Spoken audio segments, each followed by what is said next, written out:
vote on the news. And here's the winner.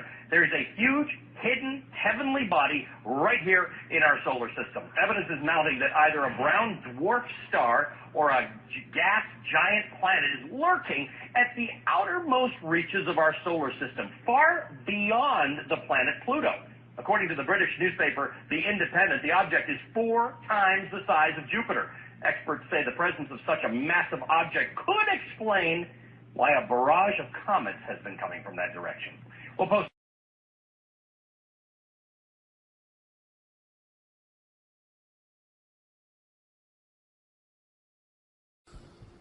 Hi, my name is David Morrison. I'm a NASA space scientist, and I want to talk to you very briefly about Nibiru. I'm doing this because I received a note from a 12-year-old girl recently that said she wondered if the video I made 2 years ago was still valid, that she and her classmates were scared about Nibiru, and could I please explain, from a science point of view, why we know Nibiru is not real and is not a danger. You know, the simplest thing to say is just that there is no credible evidence whatever for the existence of Nibiru. There are no pictures, there's no tracking, there's no astronomical observations.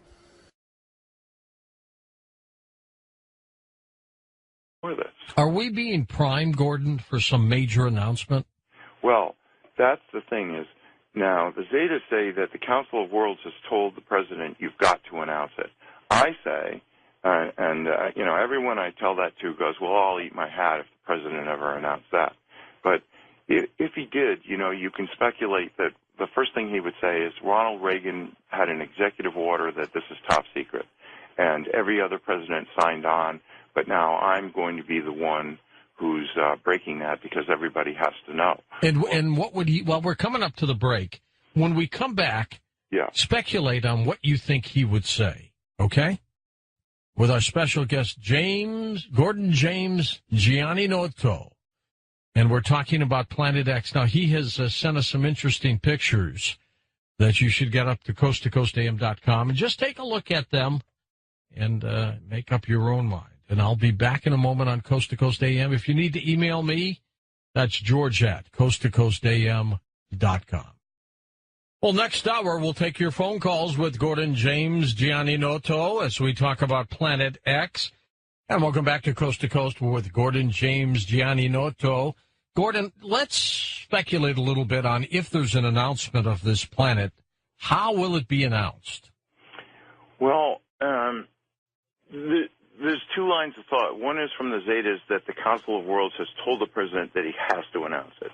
The other is my line of thought, which is that how can he not announce it? Because as Planet X comes closer and closer to the Earth, eventually it's going to come very close. It's going to be as large as the full moon, and it's going to grab the Great Atlantic Rift and pull it up. And people don't realize that the continents are granite, and they float on the magma core. So they're just floating there. So the Great Atlantic Rift is a line of mountains right down the center of the Atlantic Ocean from Iceland to Antarctic, and there's an upwelling of magma right there.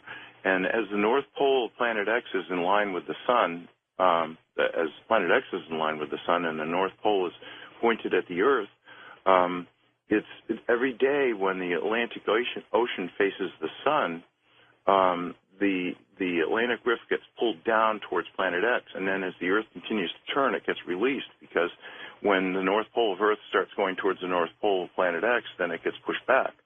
But so eventually what's going to happen is Planet X is going to grab the crust. It's going to be close enough that the crust will stop turning with the core. So nothing changes the core, and nothing changes the North Pole of Earth pointing up. But what's going to happen is Planet X is trying to go by, and the day it goes by, it's going to grab the crust and slide it up over the North Pole and then let go of it. And when it lets go of it, the new North Pole is going to be the eastern tip of Brazil, Recife, Brazil. And there's going to be 600-foot tidal waves followed by the tail of Planet X brushing the Earth with all these rocks, which was one of them was the meteor over Russia. So you're talking catastrophe here. Absolute catastrophe. But the thing is that after that, with no governments and no religions and no economy, the unselfish ETs are going to come and give unspecified help to unselfish survival communities. So, because people say, well, all the nuclear reactors are all on faults all over the world, but, they could transmute the half-life of plutonium from 125,000 years to 1.25 seconds. So, but they haven't said what they're going to do because we're supposed to be taking some responsibility for ourselves.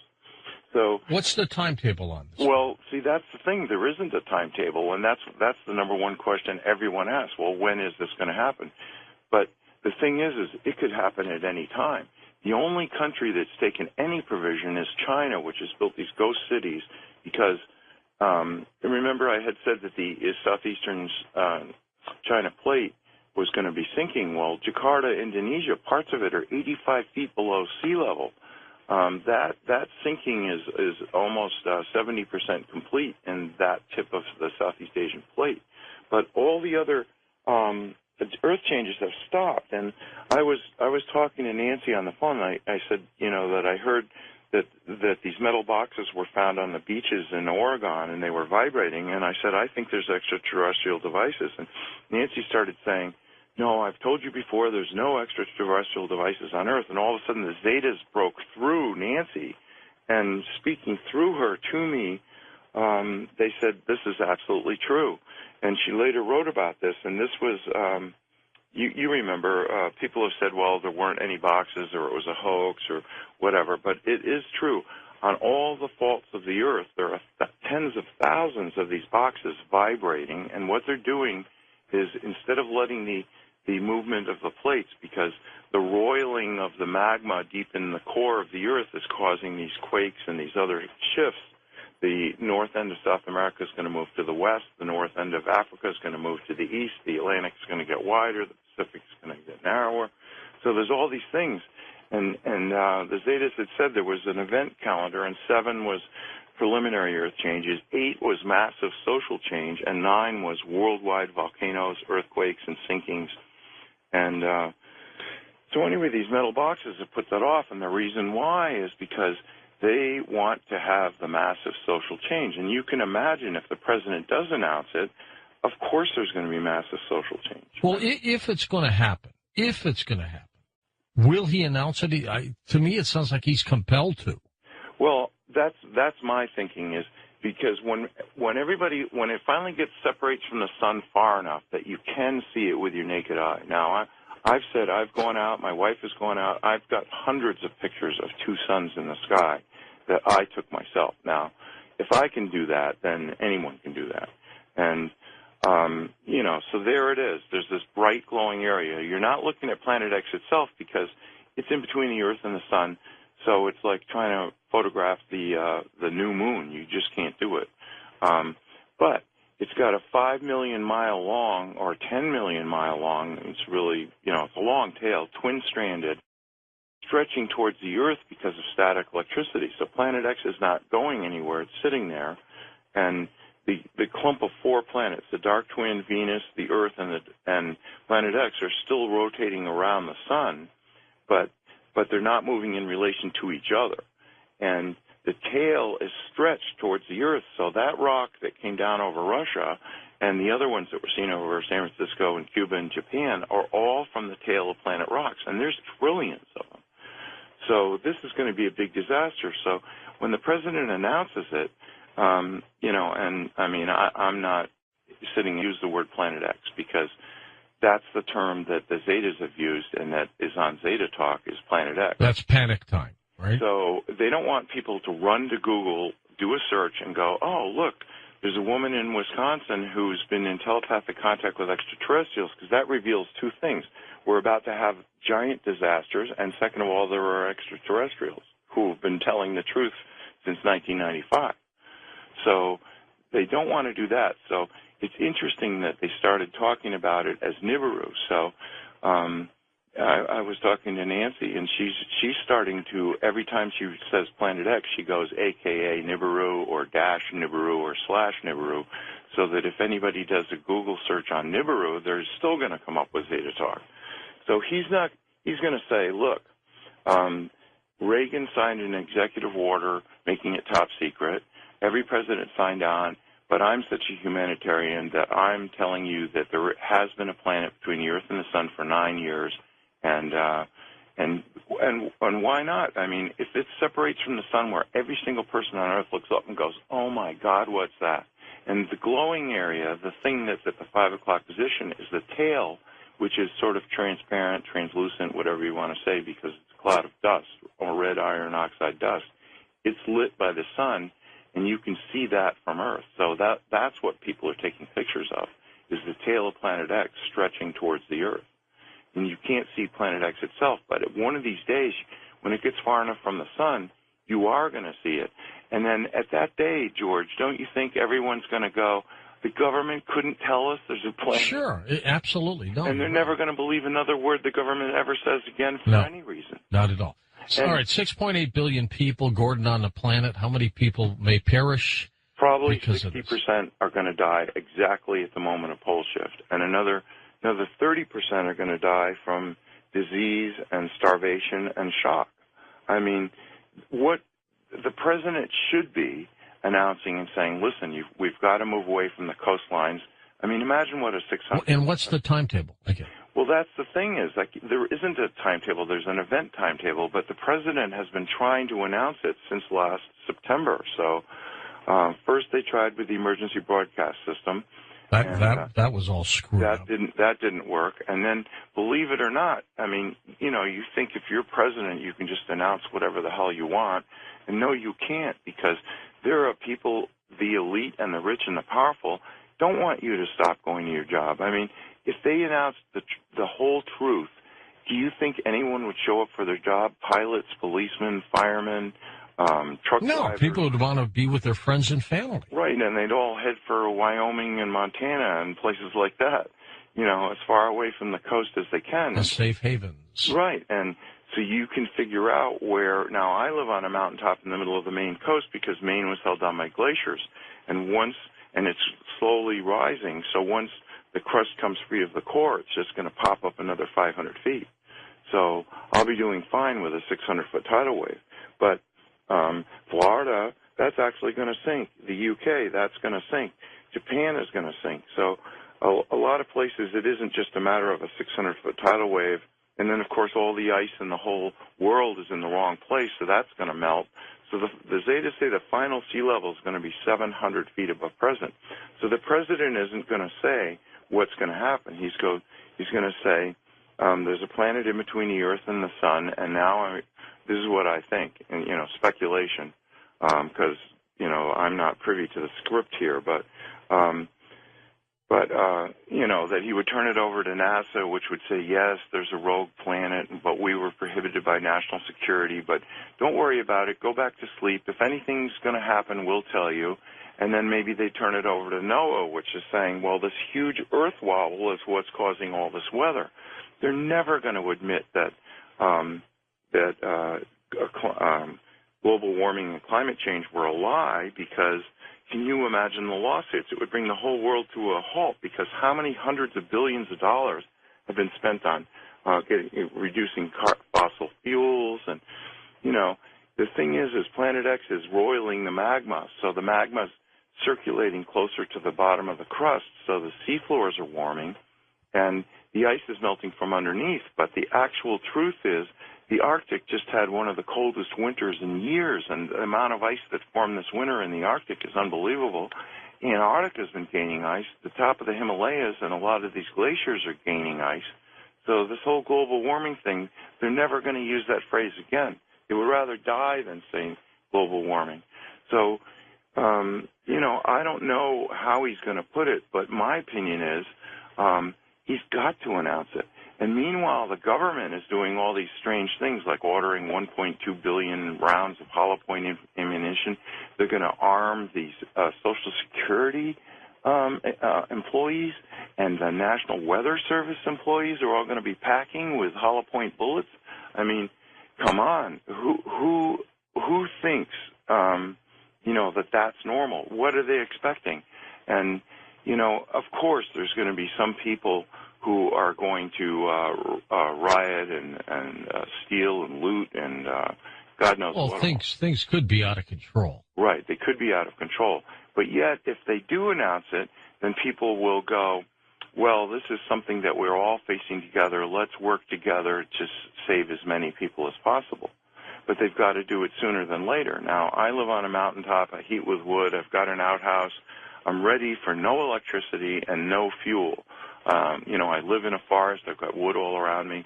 So, my theory is if you're ready for pole shift today, then you're going to be ready for it whenever else you can. But if you notice, around the world, the economy has not been getting better, regardless of what they're saying.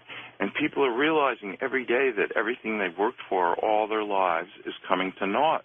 And hopefully people will say, well, really, what is important? And they'll realize, every time you see a disaster, you see people say, well, I lost everything, but, at least we all survived. And, that's what's important. And people are going to start realizing, well, maybe people are more important than possessions. But this earth wobble, I went out last July to take a picture of the full moon rising over the mountain in Maine where I live. And when I was in elementary school, we had a target range in the basement. So when I was in the third grade, we had lockers all the way down the hallway, and every guy in the third grade had his own .22 caliber rifle in an unlocked locker in the hallway, and we all had bullets in our pocket, and we couldn't wait till 3 o'clock to get out. That wouldn't happen anymore. No, and I grew up in the town next to Sandy Hook, so, but there are people who've decided to be selfish and doing awful things, but the majority of everybody is very conscientious. Maine is second in the nation for guns per person and 49th in gun-related deaths per person. So, just because, so people are legitimately saying, well, wow, I got a feeling something's not right. And you see that show, Doomsday Preppers. Oh, sure, yeah. People are like, well, the economy isn't coming back. I was in Walmart the other day. They had 15 people in a 5-acre store. And I said to the cashier, you can't even be paying your overhead with this. And she goes, oh, no, the economy's going to be coming back. Well, okay, fine. They've been hit hard. That's what you say. But so I was out there taking pictures of the full moon, and I guess probably I learned to have a steady stance with my hands and a camera at an early age. I used to win NRA sharpshooter awards. And that was, starting in the third grade. So anyway, I shot 2 pictures, and the mosquitoes were biting me like crazy. So I wanted to get a good picture of the full moon, and so I shot a whole series of pictures, and then I ran inside to get out away from the mosquitoes. And when I was playing them back on my computer, I realized that in 2 consecutive pictures, I hadn't moved my hands at all. There's a table up on top of the mountain, and there's the full moon. And in the second picture, the moon is moved to the right, not up. Now, if you think about it, everything, the moon, the stars, the sun, all rise in the east, go up to the midheaven, and then set in the west. And here I got 2 pictures of the moon, and between the 2 pictures, the moon moves sideways. How'd that happen? Well, that was like, I think the ETs, like I said, I've been in contact with ETs my whole life, and I think they guided me to do that because that is one of the most remarkable pictures. Now, I've gone out and watched Sirius rising and Orion rising in the east, and then I go back 20 minutes later, and all of a sudden it's like 45 degrees further south, but it isn't any higher in the sky. Now, why would that be? That's because every single day, Planet X pulls the magnetic bar of the Great Atlantic Rift down towards it, and as the North Pole of the Earth back. So you get these wobbles, and what you get is this gigantic loops in the jet stream. So normally the jet stream moves from west to east, but now if you notice these weather maps, and why wouldn't you with all these big storms? So everybody's more interested in the weather than ever because it's really can be life or death. And what you get is these giant arcs of cold air coming down from the Arctic, and 30 miles to the east, you've got this giant arc of tropical air coming up from the Caribbean, and you've got this clash of fronts that makes these gigantic storms. Look at Hurricane Sandy. And, if the government told the truth, they should say nobody should rebuild anywhere. But it's just like Katrina and New Orleans. People are saying, well, we're going to bring it back, and it's going to be so meaningful, and we're going to have Seaside Heights, New Jersey, ready for the tourist season, and but the truth is nobody should be there now at all because this is right in the danger zone. They should be saying, well, we're going to move anyone that wants to go from the coast. And that's the interesting thing. The Zetas have said even when this is announced, probably only as much as 60%, but no more than that, are going to go, oh, my God, we've got to go to safety. And the rest are going to go, well, I really don't want to change anything, so I'm going to keep going to work. And if a tidal wave washes over me, then that's it. I'll just die. Well, okay, that's what this life is like. You're entitled to be a skeptic. You're entitled to be in denial, and you're entitled to die in it, but there's no reason for you to do that. Hold on for a second, Gordon. We're coming back for phone calls with you next on Coast to Coast AM. Indeed, indeed, and we're going to take your phone calls when we come right back on Coast to Coast AM. And welcome back to Coast to Coast. Gordon, are you saying then in our solar system we've got a dark twin to Earth, we've got a burned-out binary star, and we have Planet X? No, the binary star is quite a distance away. That's why it takes 3,657 years for Planet X to return. So it's something we've never seen because it's burned out, but it is a huge body, and that's where it started. And evidently, Planet X has been coming here at least 2 billion years. So, it wasn't that the Anunnaki were always there. They reached a point where they decided they wanted to powder the gold and put it in their atmosphere to keep the planet a little bit warmer. It's got giant hot magma in its core, and it's got water, which has the highest specific heat of any substance in the universe, so it holds heat. It takes longer to heat water than anything in the universe, and water holds heat longer than any.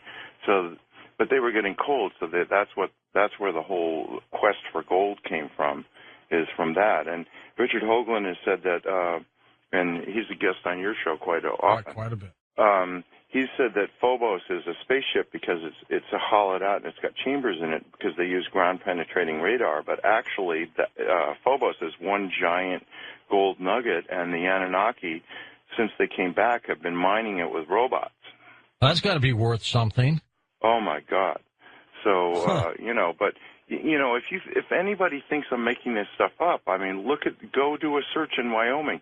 Dick Cheney tried to get the Wyoming legislature, and he only failed by a few votes, to buy a used aircraft carrier. Now, what in the hell would Wyoming use? There's no water there, is there? Well, that's the thing is, Edgar Cayce said that Omaha was going to be the greatest seaport in North America after pole shift.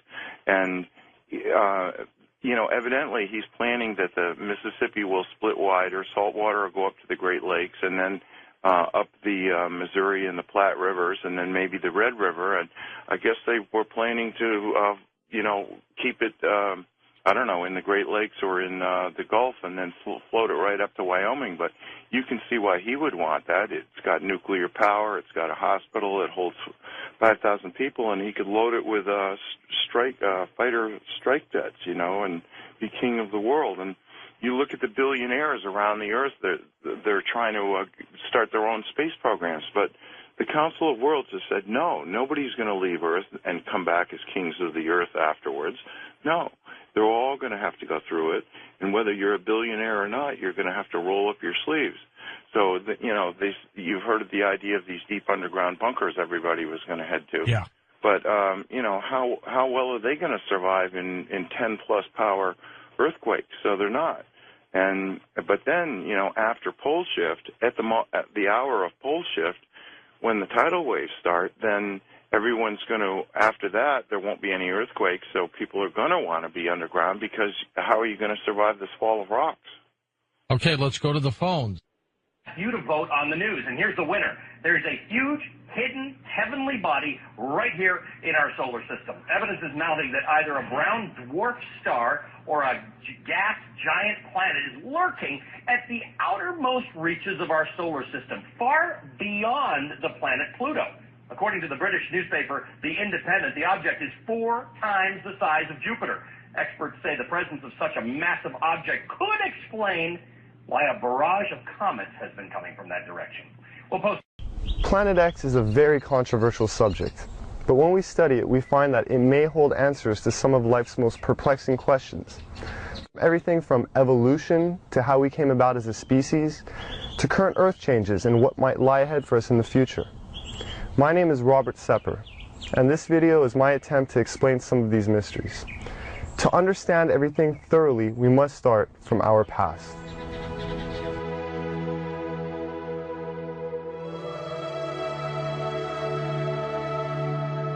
As you do research on our mitochondrial DNA, you find that it goes back into the range of 150,000 years, based on the mitochondrial DNA, which is, I think, pretty much incontrovertible.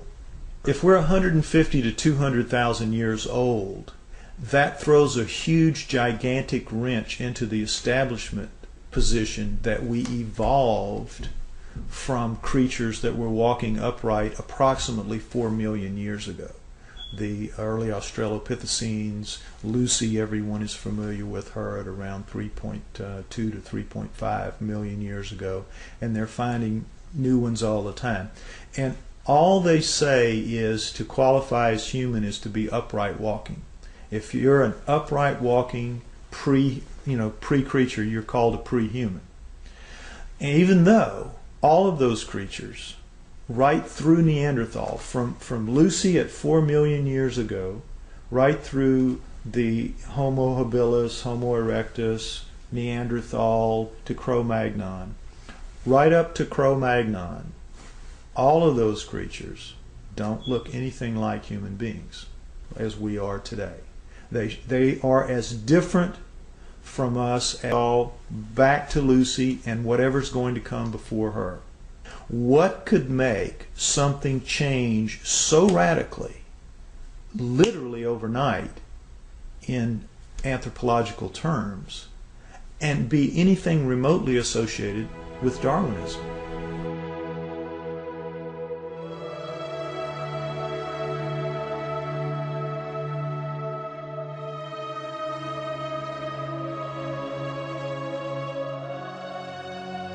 I believe, personally, that the writings of the Sumerians 4,000 years ago, as chronicled by Zecharia Sitchin in his books, The Earth Chronicles, I believe that is the most logical and reasonable explanation that there is for how we came to be.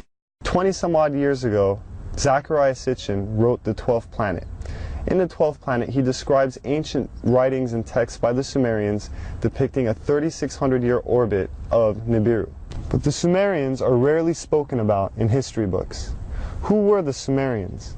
And what could an ancient civilization possibly know about how we came to be? We only hear about like the Egyptians or the Mayans or the Incans, Romans, Greeks. The first culture we have on Earth were the Sumerians, and they showed up 6,000 years ago where modern-day Iraq is. It's right between the Tigris and Euphrates rivers. It was then known as Mesopotamia, Babylon, but also Sumeria, where the first culture on Earth stems. And they have left us over 100 of the first for high society to take place. For instance, stemming from Sumeria 6,000 years ago, they were the first ones to invent writing. They had a system of over 400 characters known as cuneiform text. They'd use a wedge-shaped stylus or an object with a wedge and would twist and turn and make all these characters that came up to about 400 characters, and they had their own complete language like an alphabet that we use today, A through Z, but this stemmed out of Sumeria 6,000 years ago, and all of the first for high society come from them. Time, the calendar, math, schools, courts, judges, systems of law, all of this originated in Sumeria, which was then known as Mesopotamia, Babylon, today's modern-day Iraq. The Sumerians are actually probably the most influential culture of the ancient world. Not the Egyptians, not the Greeks, not the Romans, the Sumerians. The Sumerians invented, for example, the zodiac. All of the symbols that we still have today for the zodiac was created by the Sumerians. They tell an incredible story, the Sumerians do, of the Anunnaki, which is that there is another planet in our solar system, that gods, super beings, live on this planet, that these beings come to Earth The Sumerians had a pantheon of gods, but it was living gods. The Sumerians worshipped living gods who lived and worked and had their lives among them. They were the Anunnaki. Among those Anunnaki, there were 12 leaders, 12 super gods, the bosses, the boss of bosses. Those 12 gods come down and are present in the Egyptian culture, in the Greek culture, and in the Roman culture. They just have different names, but they have basically the same personalities and the same functions. So it isn't that mythology begins with the Egyptians, the Greeks, and the Romans. Mythology begins with the Sumerians. Monotheism didn't kick in until the gods, the multiple gods, actually physically left. When we look at all the stories in the Bible about how God is a feared God, and if you do what God tells you, you are given the reprisal of going to heaven, or if you do wrong, you go to hell, and it's very black and white. But the Sumerians give us a lot more context into that line of thinking and how it came about in their image and after their likeness. The Anunnaki quoted to the Sumerians as saying, "We have created you in our image and after our likeness, and we were their slaves," basically, to do as they bid it. Mine the gold, do their daily chores. We were basically their slaves. The leader said, "We'll make you a slave. We'll make you a servant." And that's the reason, the impetus, according again to the Sumerian writings, for the creation of human beings. The story of Noah is a classic that comes right out of the Sumerian texts. The word Eden, the Anunnaki called the land where they lived the Eden. The Adam, they called the worker slave that they created the Adamu, plural. Could the Anunnaki have genetically engineered humans? It sounds incredible until we consider that we ourselves genetically engineer the fruit and vegetables we eat every day. From tomatoes to apples and oranges to cloning Dolly the sheep. If we can genetically manipulate DNA, then who's to say that we weren't created or our DNA wasn't tampered with by another race of beings in the past? Now the question is, were we? Did they? And if we were, there must be some empirical evidence, some clues left behind, besides writing in a text that points to this. If you look at the human genome, you'll see that it looks very much like a primate genome, except the second and third chromosomes are fused into one. So, what does that solve? It gives you all the chromosomal material of the primate, but it's now only taking up the space in the combining process of 46. It is 46 chromosomes with 48 chromosomes of genomic material still in there. Now, how could nature do that? How could nature fuse those two chromosomes together in any length of time? It wouldn't happen. It couldn't happen. That was done. According to Sitchin, we were created genetically by the